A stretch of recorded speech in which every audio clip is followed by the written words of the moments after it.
Stepping into a busy room and a new country can feel like walking into a storm. Native speakers talk quickly, noise echoes off the walls, and the sheer volume of English vocabulary coming at you all at once is overwhelming. But most of these fast-paced interactions are built on the same foundations. In fact, handle 90% of your daily needs using just 5 predictable conversational frameworks. By the end of this video, we are going to build a complete screenshot-ready guide that covers everything from ordering a coffee to disputing a wrong electricity bill. When you know the exact structure of a conversation before it even starts, the anxiety disappears. You replace the panic of trying to translate every word with active control over the situation. We will start with the transaction framework. You will use this daily for making purchases, ordering food, or buying transit tickets. The primary formula requires 3 parts. State what you want, add your specific details, and wrap it in a polite buffer.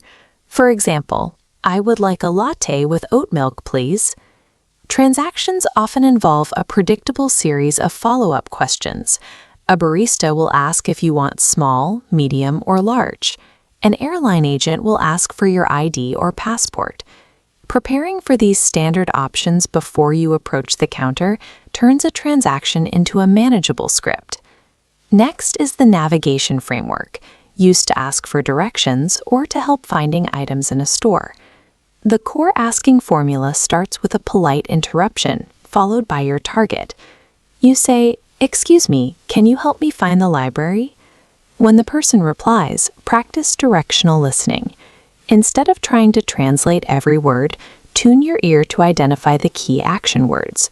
Go straight down, turn left, or aisle 5. You use a variation of this for services.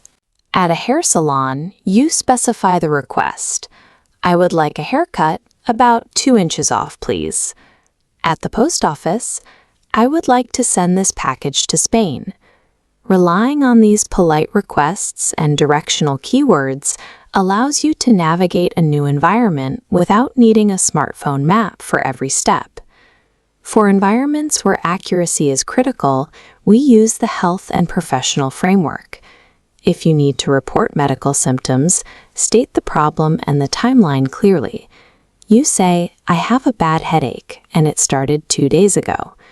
This direct structure also applies to the workplace. If you call in sick, state your absence politely and mention any preparation you've already done. You say, "I am sorry, but I cannot come to work today. I left notes on my desk and sent the morning file by email." In a job interview, the framework helps you connect your past directly to their needs.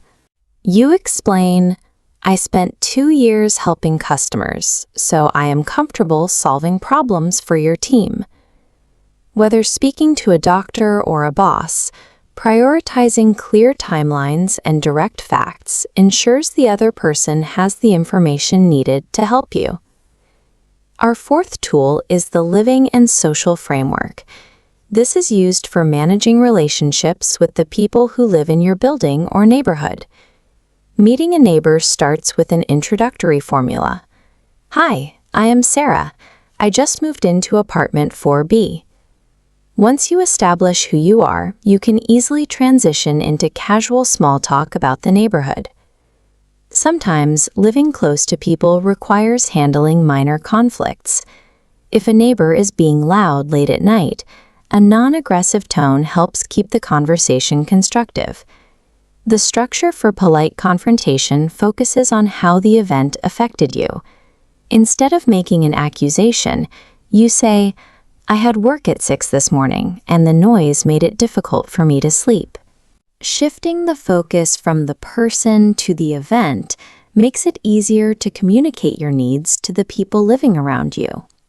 Finally, we have the troubleshooting framework. You use this to solve unexpected errors, like an ATM taking your cash or a restaurant serving you undercooked food. We handle this by stating the issue objectively. "Excuse me, there seems to be a problem with my food. The fish is raw in the center. To resolve financial errors, provide specific evidence.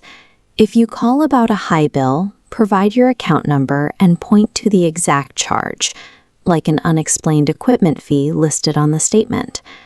Stating the problem objectively and providing clear evidence reduces friction, allowing the staff member to focus on the correction rather than the conflict.